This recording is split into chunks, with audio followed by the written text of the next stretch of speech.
The 660th edition of the Four Corners podcast starts right now.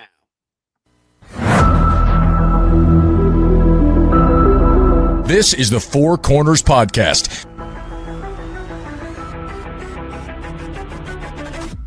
Elton ready on his second attempt. That one is no good. They battle for it. Loose ball. Recovered Marvin. He scores. 17 seconds left. And he was fouled. Here we go. Lawson with a runner. No. The rebound. Hansbrough at the gun. Got it.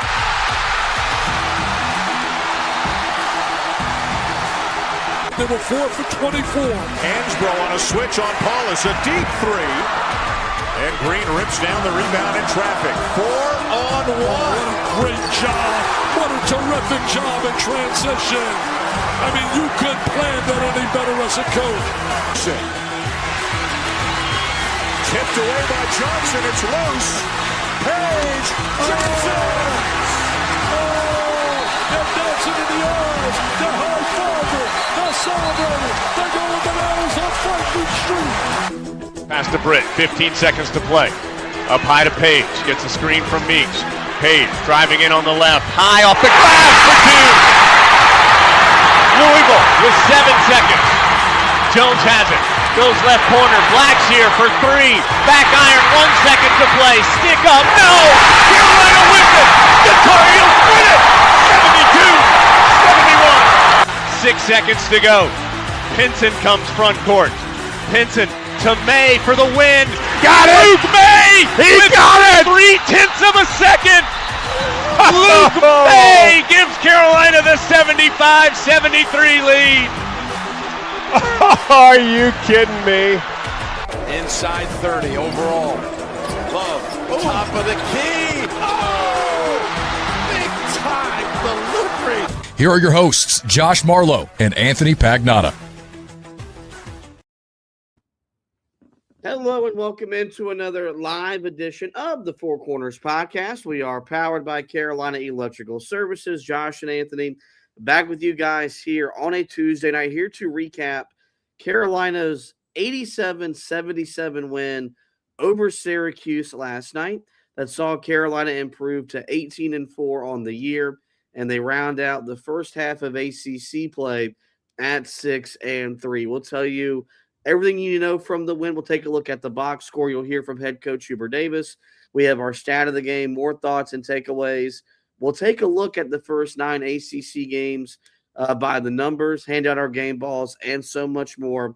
We'll go ahead and get right into this recap, and it's one that feels a lot different 24 hours after the win than it probably felt at about the 10-minute mark in the second half last night, where Carolina built a 72-40 lead.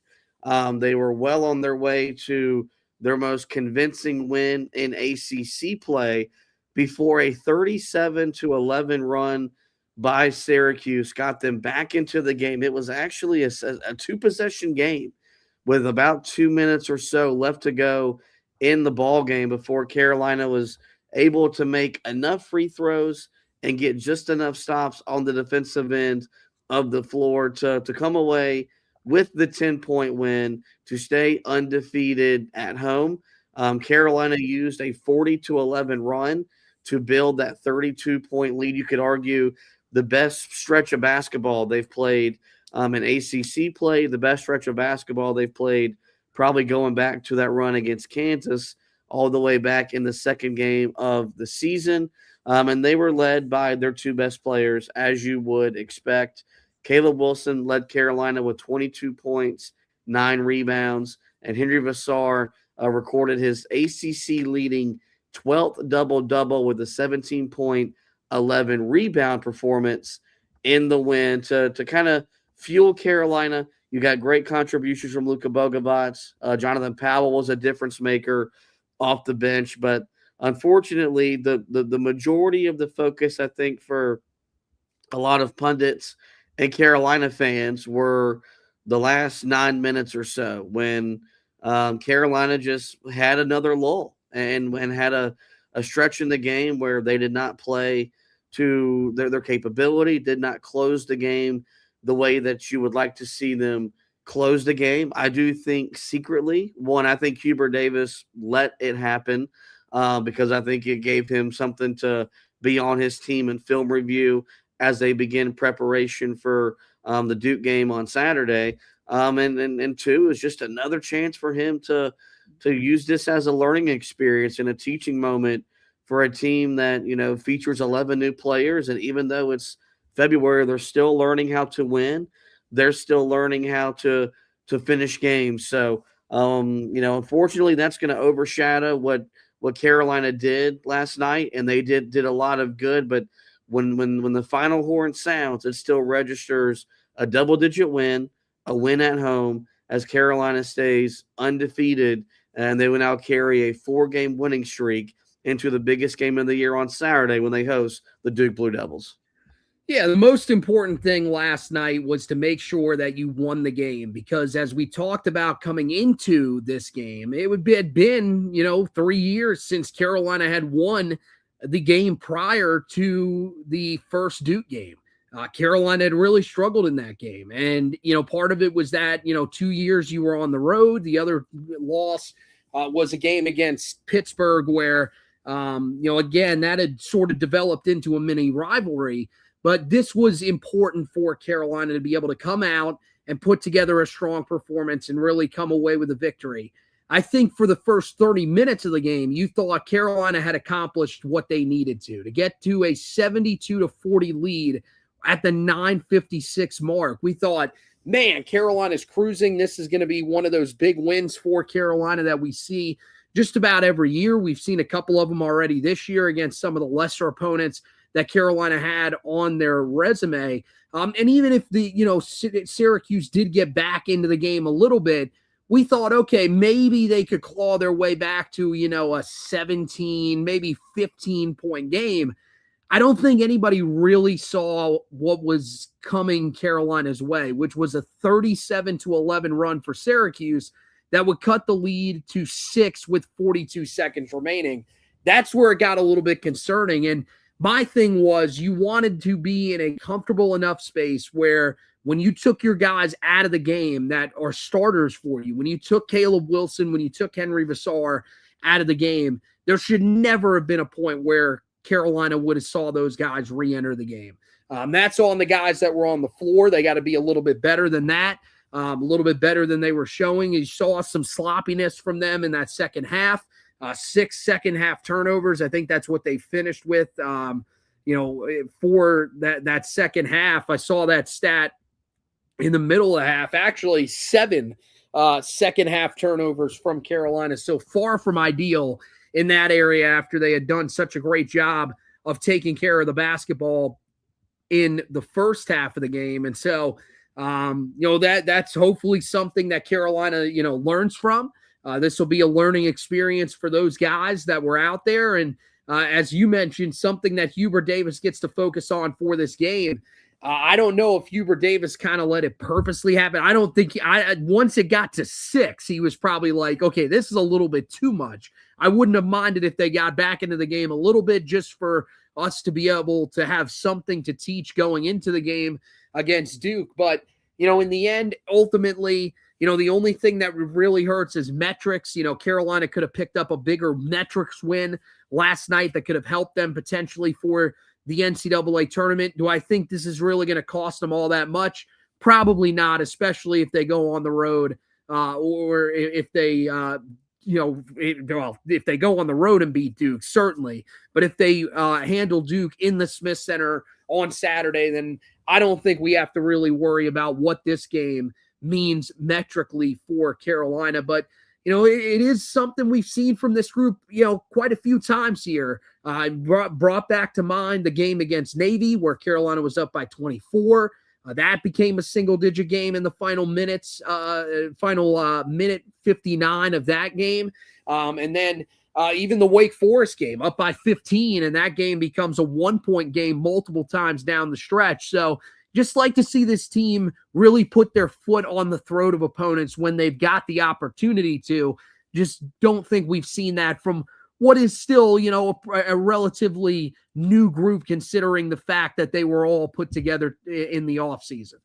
Yeah, I mean, it's still early enough in the season to where they can still get this corrected and they can still figure this thing out. And look, part of it is you put your reserves in. Hubert trying to save some minutes for his guys that maybe will play extended minutes on Saturday night against Duke, and you see why those guys are reserves. They're not starters. They don't play. They don't execute it the way that starters do. And it's not an excuse, but I mean, it wasn't just the players that checked out of the game. The entire arena checked out. Once Carolina pretty much built the lead and it felt like the game was won, the energy that was in the building, the life that was in the building left.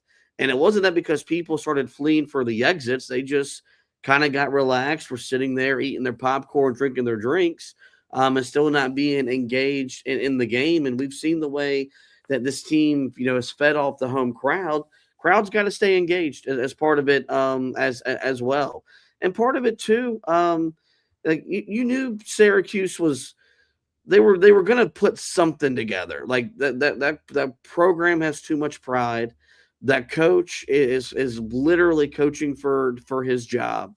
So you expected them to fight back a little bit. Did you expect them to maybe fight back to the tune of 37-11? That answer's probably no.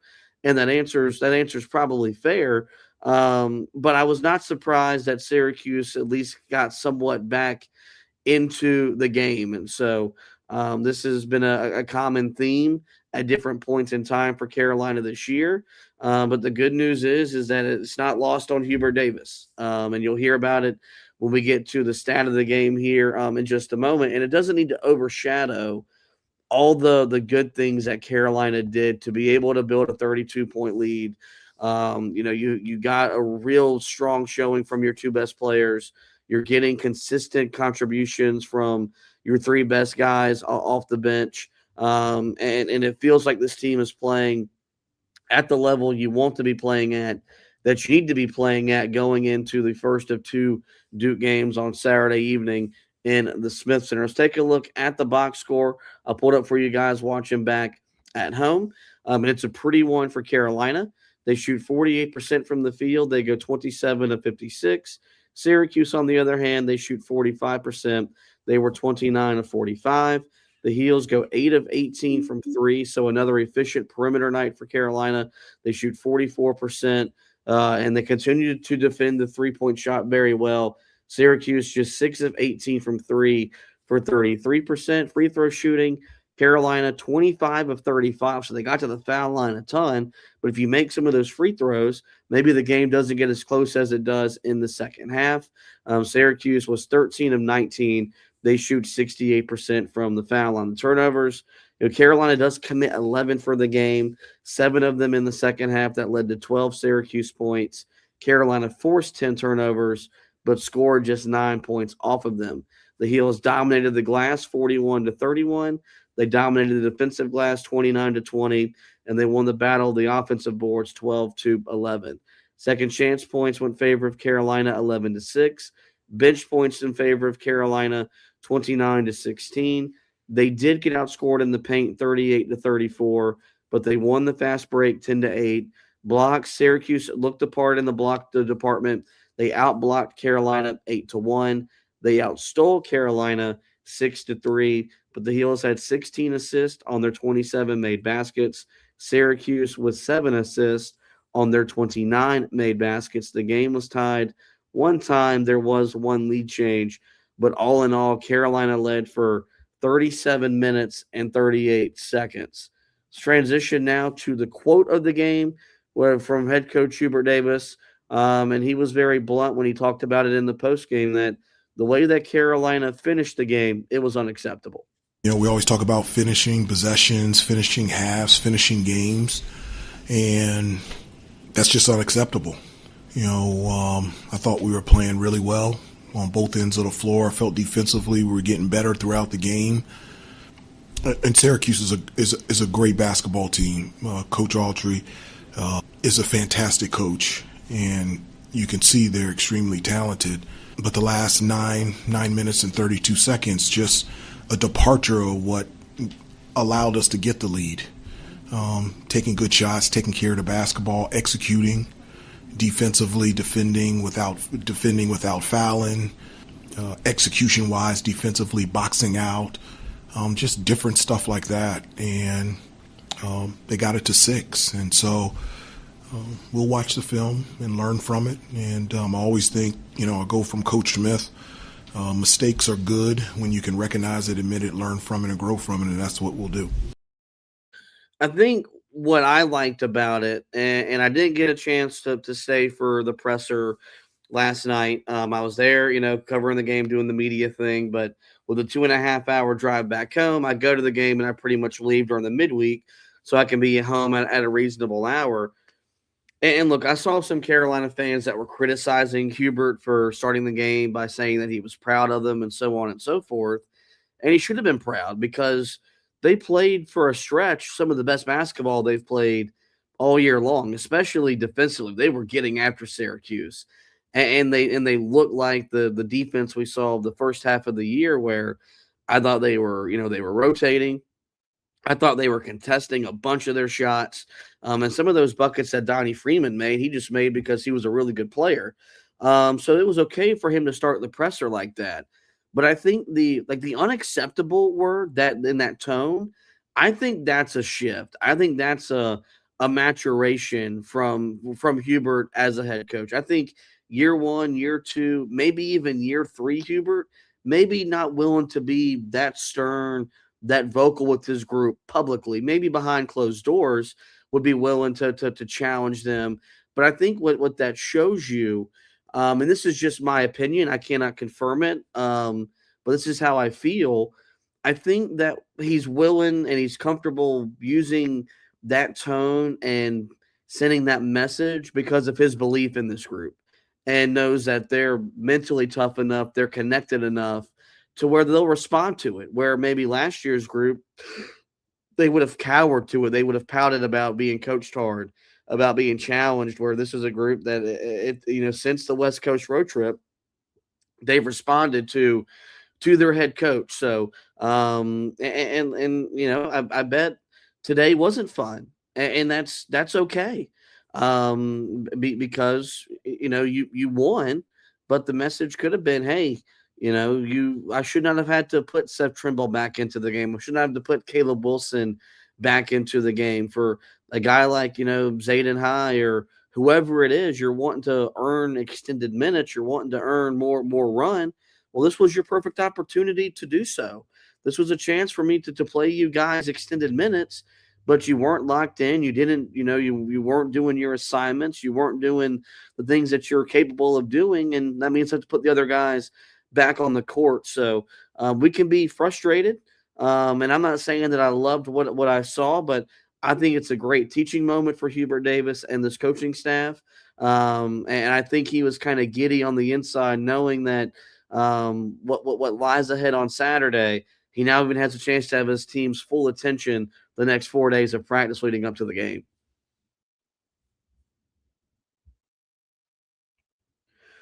You're muted. There we go. Technology.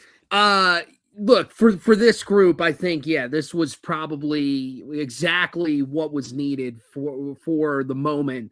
I think that you wanted to see Hubert Davis come in there and say, hey, man, this was unacceptable. This was not what we were expecting from our guys here down the stretch. And you could point to Zayden High. I mean, I think that's probably a little unfair. Zayden was in the game for only 1 minute as opposed to some of the other guys that were out there down the stretch. But I mean, you'd like for those guys to be a little bit better. If we're being honest, I think, you're hoping that you don't end up having to keep these guys out there for nearly as long as you have to in some other games when you got a game like this.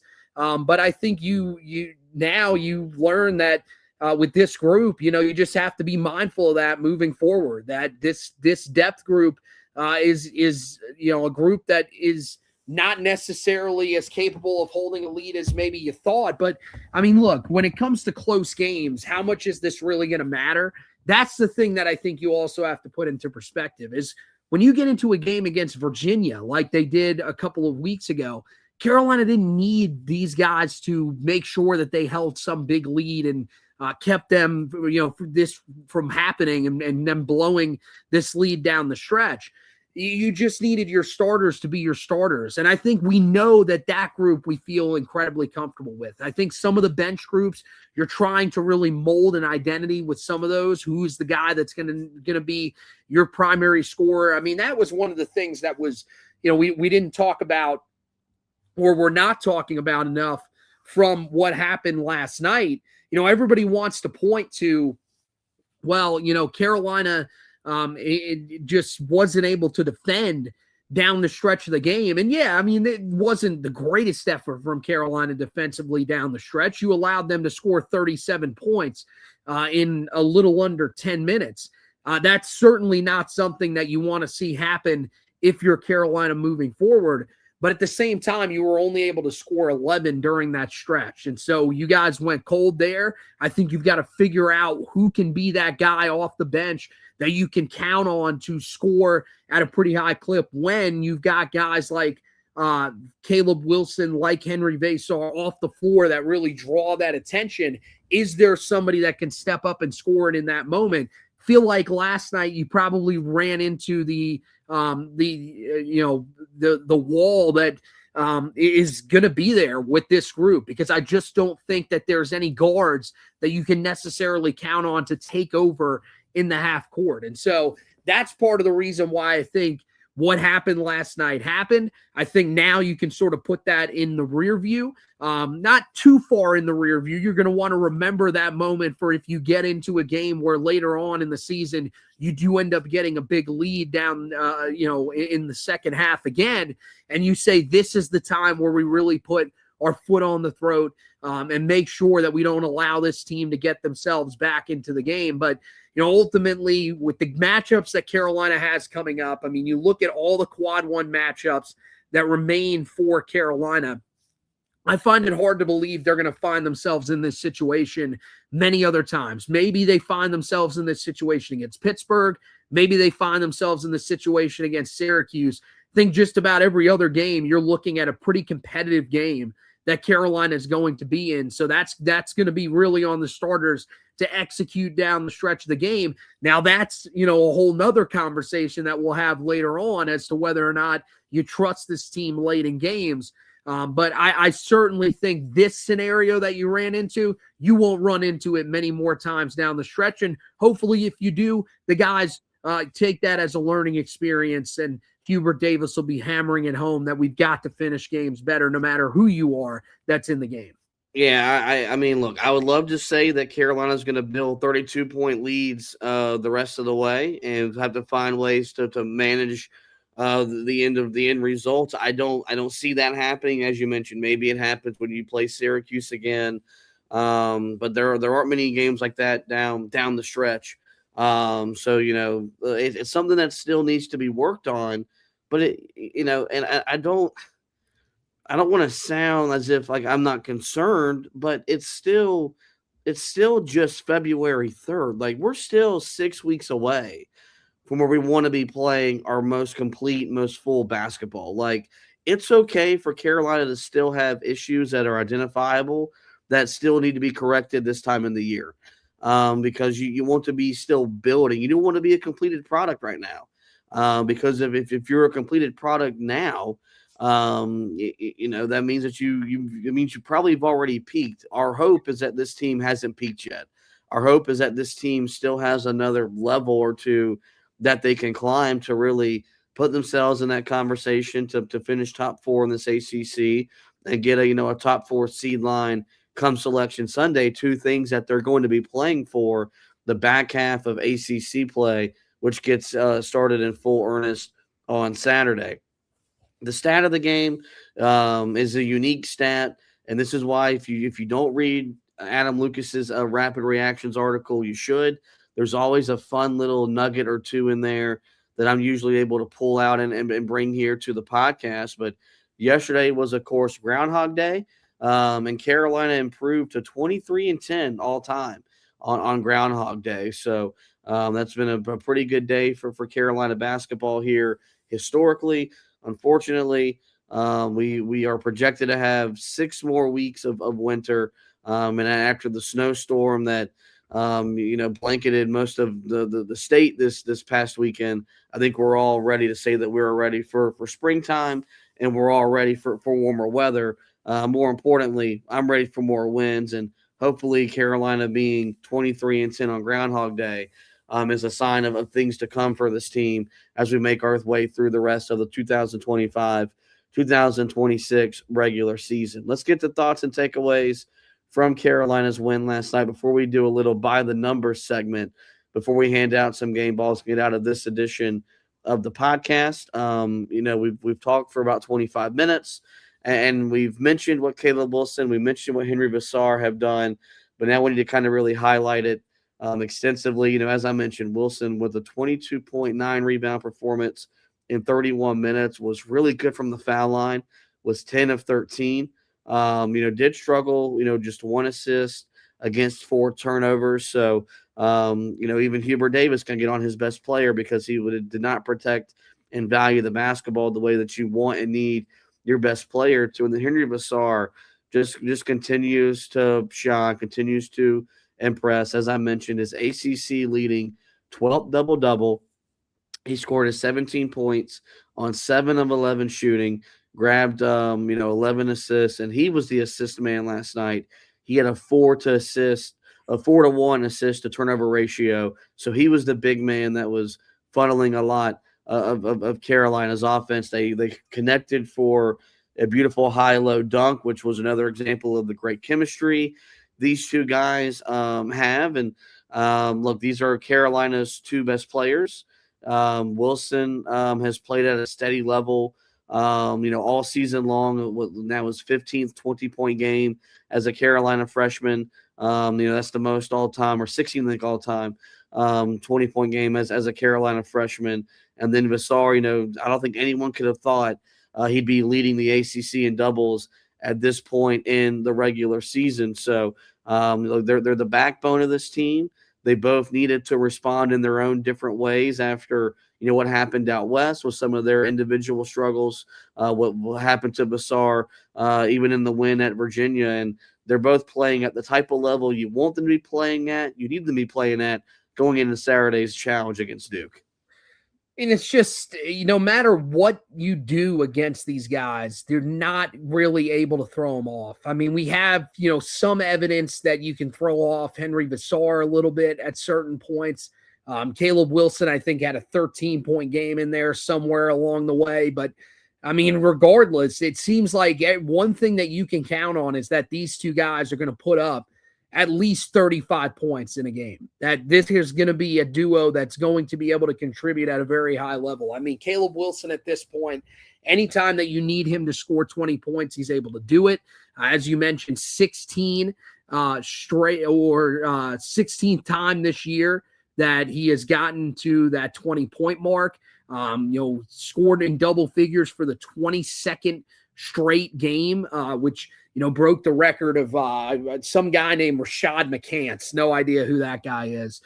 Previously, earlier in the week, and then just continues to roll on that. I mean, looking to go the entire season without having a game where he doesn't have double-figure scoring, and it's starting to look like that might be possible with just how steady he is every single night. I mean, you look at last night's performance, wasn't even his best performance overall from the field. I mean, 6 of 14 from the field, shoots less than 50%, but at the same time, gets to the foul line. That's the area where he lives in this game, and goes 10 for 13 at the foul stripe. I know it's not perfect, but at the same time, that you can't really ask for more than that from a guy that plays the 4 spot. That's pretty damn good from the foul line. So I give him a lot of credit for what he did last night. 3 offensive rebounds as well, 9 rebounds in total. So returns to sort of the form that he had on the glass earlier in the season. Didn't get to that double-digit mark, but would imagine that he's going to get those double-doubles rolling again here after too long. And as you mentioned, this is one of those teaching games for him, because even with the performance that he had, 22 points, 9 rebounds, and an assist, he still has 4 turnovers. And so that's one of the areas that you can really look at with him and say, hey, we need to make things, a little bit better than what we saw in this game. But then Henry Vassar, 17 points in this game, very solid, 7 of 11 from the field, very efficient for Carolina. And then 11 rebounds for them on the offensive glass. So Carolina once again taking advantage of the lack of rebounding that Syracuse had in this game. They pulled out 12 offensive rebounds, a pretty solid number for the Tar Heels. But yeah, it was him that was dishing out the assist, most on the team, with 4 in this game. And so I really thought pretty steady performances from those guys, but this is just what we've come to expect from them. And I think that's the thing that you really like about Carolina going into Saturday, is that you've got 2 guys in the front court that you can really count on, going up against 2 guys in the front court for Duke that they've really found consistency from. We know Cameron Boozer, we know what he does, but Patrick Gongba is starting to show that as well. And so I think that's going to be a really great matchup between those 2 sides. And with the way that Henry's playing right now, leading the conference in double-double so far this year, it's hard to think that Carolina doesn't have a slight edge in that area going into that matchup against Duke. All right, next thing I want to talk about, we'll kind of parlay into a discussion about the bench overall, but I just want to talk about Luka Bogovac specifically. I think it's safe to say that he's arrived. He's here. He scored in double figures again last night coming off the bench. 10 points, 4 of 6 shooting, 1 of 1 from behind the 3-point line, 2 rebounds, 2 assists in his 23 minutes. Just looks like a completely different player. And even Adam Lucas noted it in his rapid reactions article for Go Heels. His defense has even picked up, moving his feet a lot better, playing with more physicality. And his emergence, I do think is key, because you mentioned you got to find someone in that second unit that can sustain the offense, and he's the one guy that can really do it. Like Jonathan Powell is a great 3-point shooter, but you gotta run a lot of stuff for him. You gotta run a lot of action for him. Where Luka Bogovac is the one guy off the bench that can get about wherever he wants to get to, and score in a variety of different ways. I thought he had a great drive to the basket last night, where he just got the defender on his hip, realized that he kind of had him hip pocketed, and just kind of let him kind of ride him all the way to the basket, but was able to go up and make a shot and draw the foul. That he doesn't make that play a month, 2 months ago. And so I think he's an example of how long this season really is. Because even in mid to late December, we were having our doubts and our worries about Luka Bogovac, and did Carolina misevaluate? Why is Hubert Davis struggling at the most out of a former international pro prospect? But you look up in early February, he's averaging double figures scoring. His last 3 games, he's 14 of 25 from the field. He's 7 of 13 from 3. So he's starting to get that efficiency that we expected. He's got a mid-range game, so he scores the ball in a lot of different ways, a 3-level scorer, if you will. And he's the headlining part of what we're going to segue to after I get your comments on Luka Bogovac, which is a bench that is proving to be a big difference maker right now for Carolina, because he's the one of 3 guys that I feel like Hubert Davis knows going into every single game he's going to get quality contributions from, whether they put the ball in the basket or not. Yeah, Luka, it just feels like he's gotten comfortable. He's gotten to a spot where it feels like he knows what exactly his role is, and he's kind of bought in on that role. And not to say he wasn't bought in earlier in the year, but the role kind of changed a couple of different times for him. Starts the season coming off the bench because, you didn't really, play in the exhibitions and everything like that. We didn't know if we were going to have you available. Then he eventually becomes a starter. Seems like things are moving way too quick for him. Things like the physicality of the game and other areas like that really just seem to catch him off guard. And so you move him back to the bench.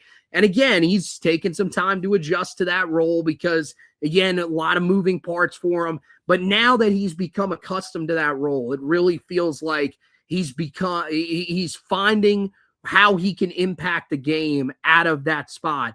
And really is buying into that. And I think that's what you saw last night. Again, 10 points. This is the third straight game that he scored in double figures for the last 6. So that really shows you that Carolina is getting what they need to out of a guy that you were looking at as a key piece for you coming into the season. Now, do I think ultimately he's going to be a guy that's going to average 15 a game down the stretch of the season?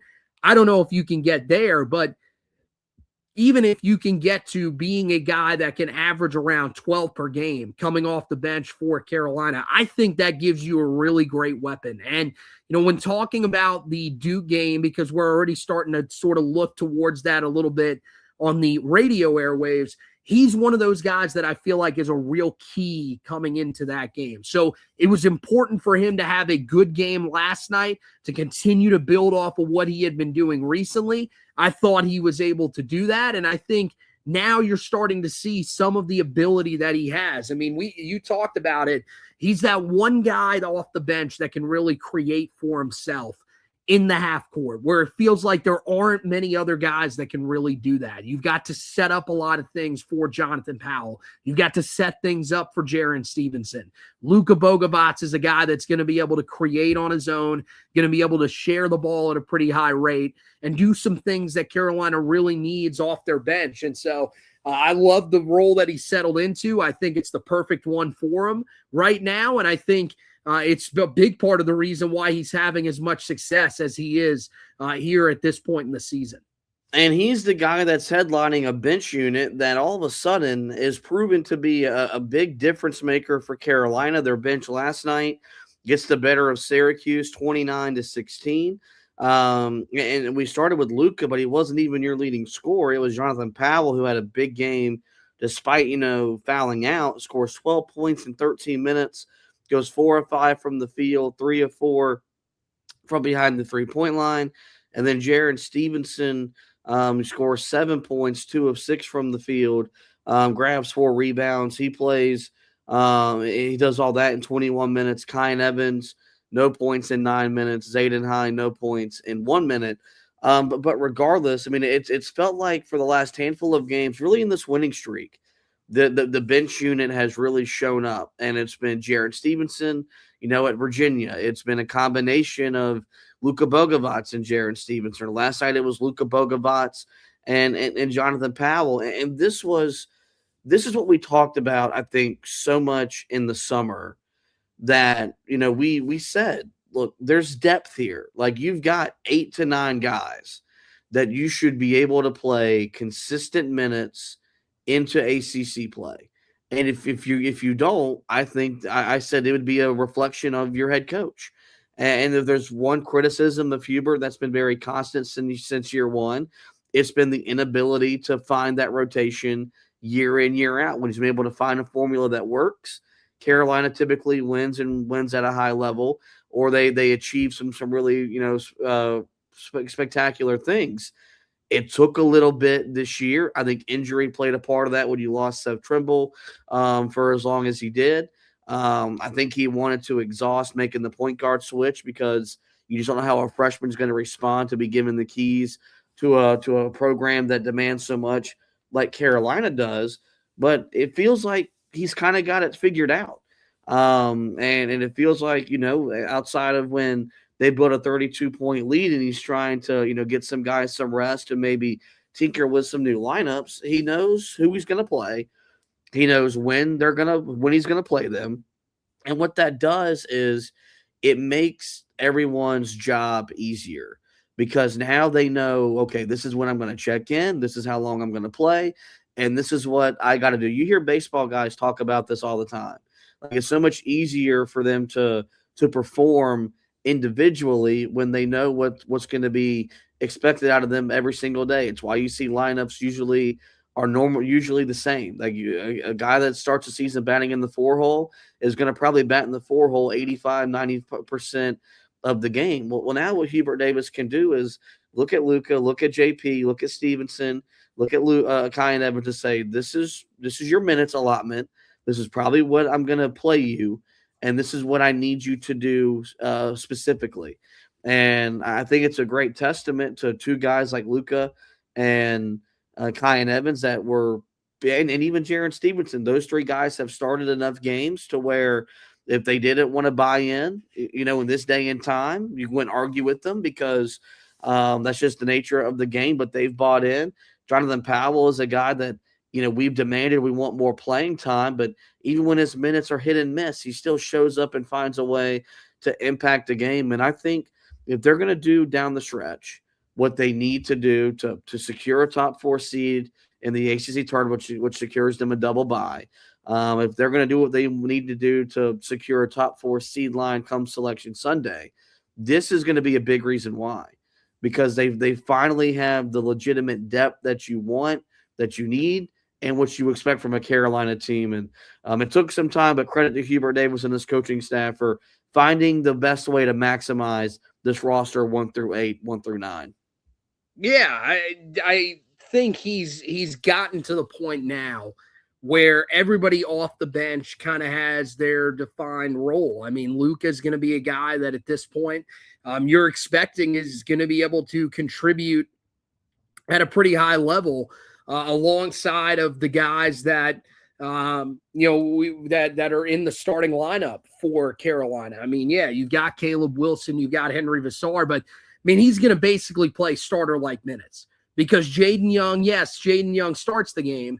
But as I've said so many times, when it comes to starting lineups in college basketball and the NBA, it ultimately does not matter what your starting lineup is. I know that people live and die with the starting lineup and say, oh, that's the most important lineup you put out on the floor. You can still have a lineup that's better than that can contribute at a high level.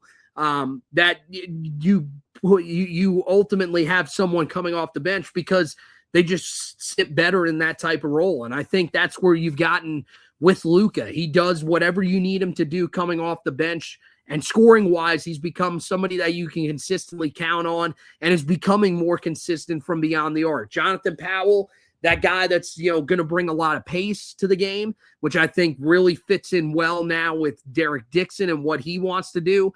But also a guy that's a really big threat from beyond the arc, a consistent outside threat for Carolina. You're hoping you're going to see that for the remainder of the season. I mean, I'd love for him to be somewhere in that range of what he was at last night. Maybe not 12 points a game, but if you could give me 9, 10 a game, you would feel really good about where Carolina is at because of what Jonathan Powell brings to you on both ends of the floor. And then Jaron Stevenson is just a rim running guy that continues to show you with his hustle plays. I mean, last night he had a hustle play where he runs to the front of the rim in transition. It draws the defender, gives Luka enough room, and Luka knocks down a 3. Without Jaron Stevenson running the floor that way, Luka doesn't get a clean look from the outside, and instead Carolina, who knows what the look ends up being on that end of the floor. But because of Jaron Stevenson's hustle, it really pays off. And what he brings on the defensive end of the floor, too, he's becoming a better rebounder. I think those are all the things that you like to see from Jaron Stevenson and a reason why he's got a role that he's brought into. You just beg Kai and Evans, can you give me something consistent scoring-wise? Just give me something. Because at this point, what the consistency would show is that you're a guy that more often than not is going to give us nothing off of the bench. And you're going to be a guy that just comes in, handles the ball for a little bit, maybe dishes out a couple of assists, piles up the fouls, and then ends up checking out of the game. I mean, he, in the game last night, he has 2 assists, no turnovers, which is fine, but 3 fouls in 9 minutes. That was really the major things that he ended up contributing for Carolina. And so you're looking for him to bring a little bit more behind Derek Dixon. Give the young guy, someone that you can rely on behind him, would be nice for Carolina to have here down the stretch. But if you're going to get, 29 points from this bench, and it's starting to become more and more consistent, no matter who it is that's stepping up each and every night, it's going to be really hard to beat Carolina at that rate, because when your starting lineup, especially when you're getting almost 40 a game from Wilson and Vassar, you usually are getting a pretty decent amount from Seth Trimble. You look at his season average, he's going to give you somewhere around 14, 15 a game, and then you never know what you're going to get from Derek Dixon. That's the reason why Carolina is such a high-scoring team. I mean, you look at last night, 1.27 points per possession, and that's in a stretch where you didn't make a field goal in the final 3 minutes and 46 seconds of the game. So that shows you just how good Carolina has become offensively, and a big part of that is because of what the bench has started to show you consistently, game in and game out, on that offensive end of the floor. All right, let's now transition to – this is where we typically do a discussion topic, and this is going to be a discussion topic, but it's one that's a numbers kind of segment. Was going to do this regardless of what happened last night, but there are some numbers coming out that I feel like Carolina fans want us to address. And it was a perfect time to do it, with last night being the halfway point of league play. Carolina 6-3 in the league. They're top 5 in the league in field goal percentage. They shoot 48% from the field. They're top 5 in rebounds. They average 40 rebounds per game. But here are the two numbers, or the two stats that really stand out. That's been the big talking point, if you will, of Carolina basketball Twitter. Per Greg Barnes of Inside Carolina, UNC has been outscored by 41 points in the final 10 minutes of ACC games so far this season, including, I think that's like 7 of the 9 games they've been they've lost the last 10 minutes of the game scoring wise. And then according to a great Twitter account, Daggone Box Scores, Carolina has been outscored in the final 5 minutes in 13 of Carolina's 22 games so far this season, including 6 of the 9 ACC games. So that statistic goes a little bit more further in depth, but it also does relate to some of the struggles we've seen here in the final 5, in the final 10 minutes of ACC play, where Carolina does have a healthy record, but some wins, i.e. Wake Forest, Syracuse, were a lot closer than they should have been because of the way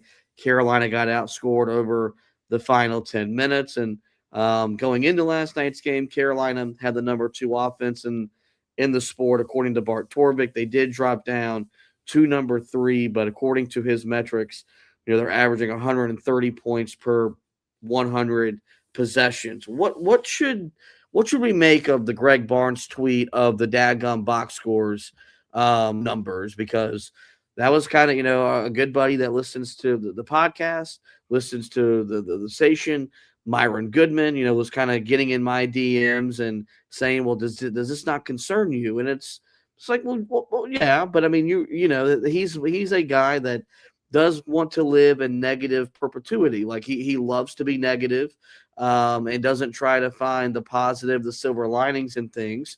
But the numbers are the numbers. The stats are the stats. And the stats do suggest that this team does struggle closing out games.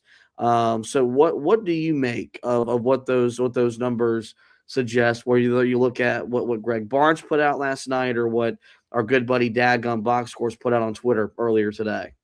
Yeah, I mean, when you look at it, I mean, yeah, there's reasons to be concerned, because in some of these games, you look at SMU, you go -1 in the final 5 minutes of the game.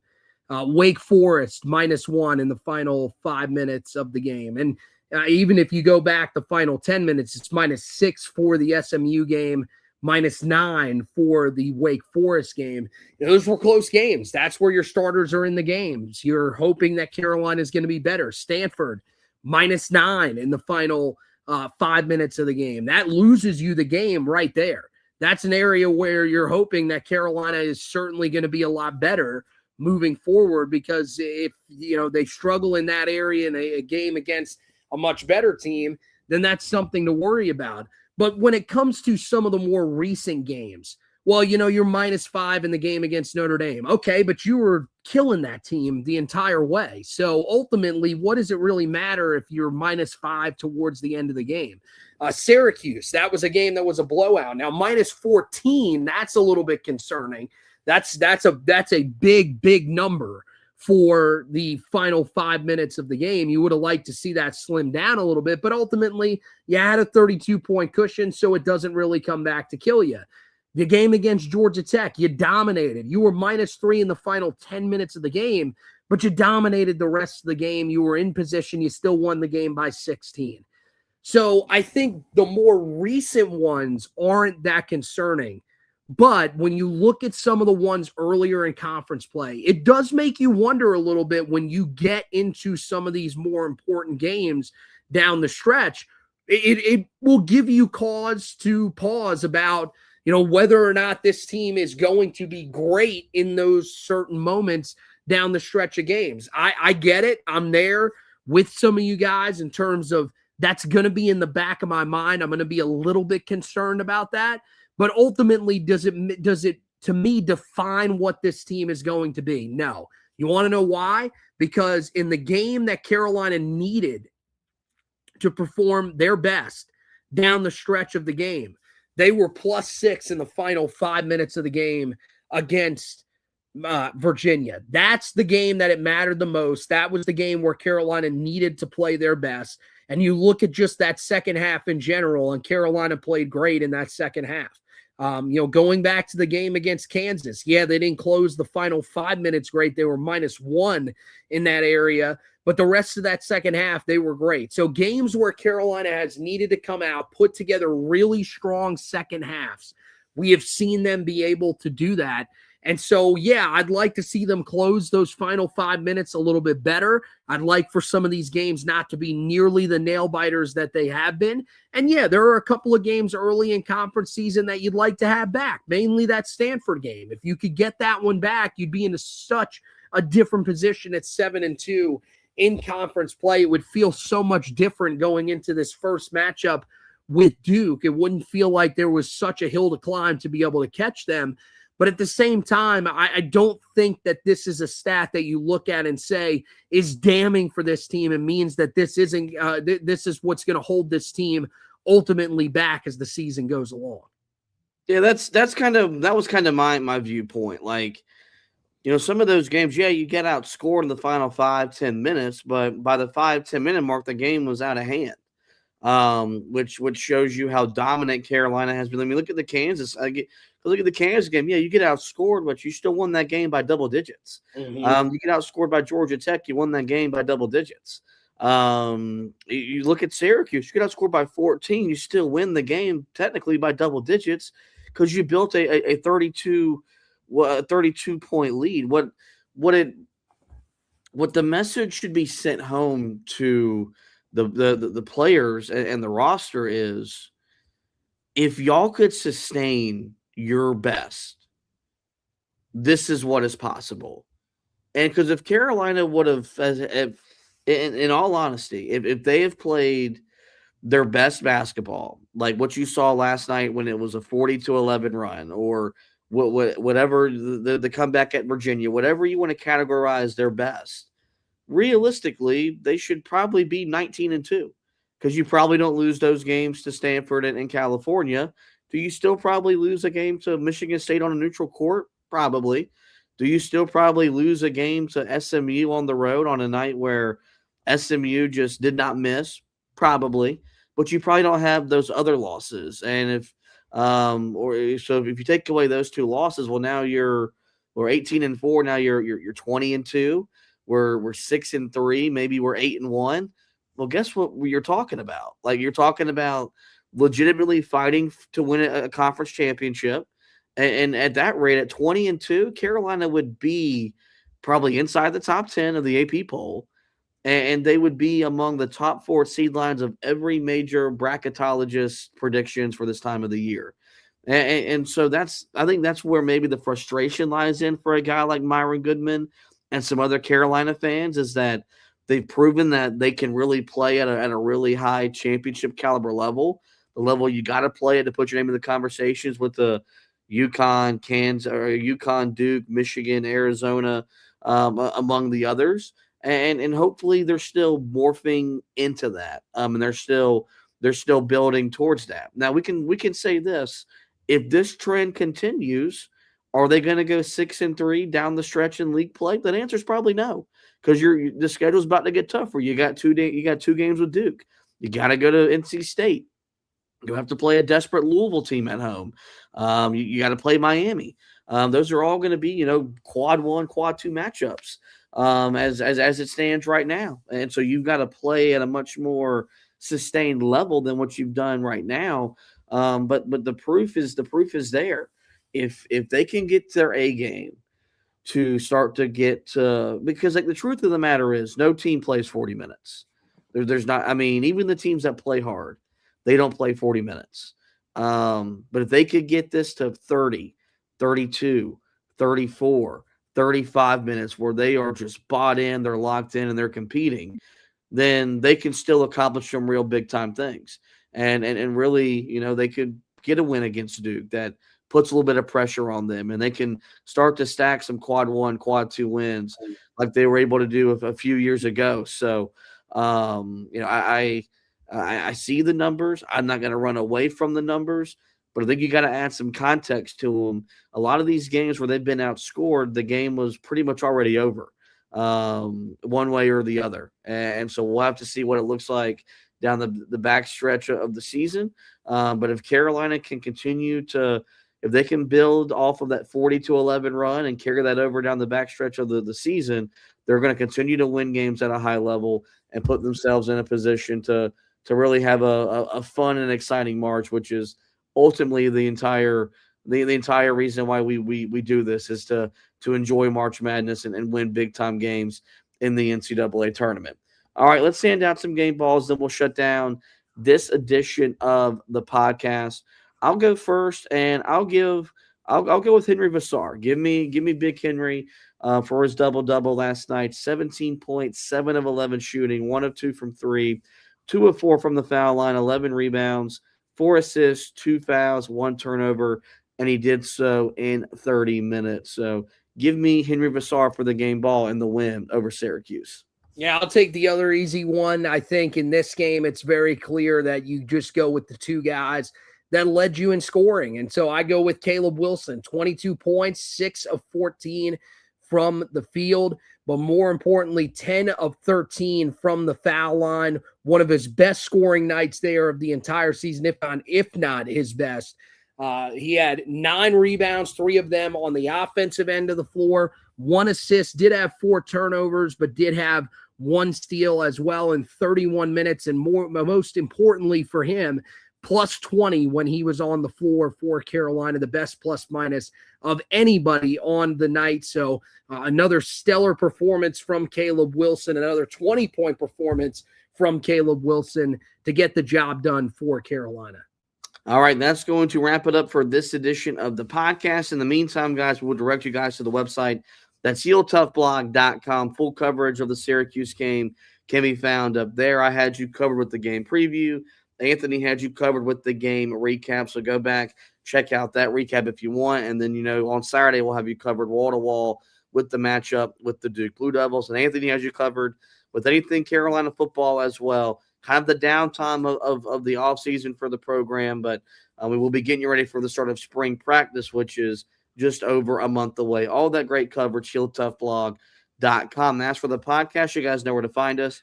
Every major podcasting platform. Just search the Four Corners Podcast and we'll pop up. There, we encourage you guys to rate, review, and subscribe. That way you don't miss any audio editions of the show. If you're a video consumer, the best way to keep up with us, follow the Facebook page at Heel Tough Blog, subscribe to the YouTube channel at Heel Tough Blog, or follow me on Twitter, HTB_Josh. The second we go live, you'll be notified. You can jump in and be a part of the conversation. The programming schedule for the weekend looks like this. We'll be live on Thursday night to get you ready for the matchup with the Duke Blue Devils. I'll have you covered with Hubert Davis's pre-Duke presser. That podcast will more than likely drop on Friday. And then on Saturday, we'll have you covered after the game. I'll be at the game doing the media thing, doing the pressers. So it'll be a later podcast than normal, but we will be live, as you could expect, after the Duke game on Saturday night. And if we have any guest or interviews before the Duke game, all that can be found. That's why we encourage you guys to rate, review, and subscribe. But with that, folks, it is going to wrap up this edition of the show. I do want to thank Anthony once again for hosting with me. We want to thank you guys for both watching and listening. And as always, go Tar Heels.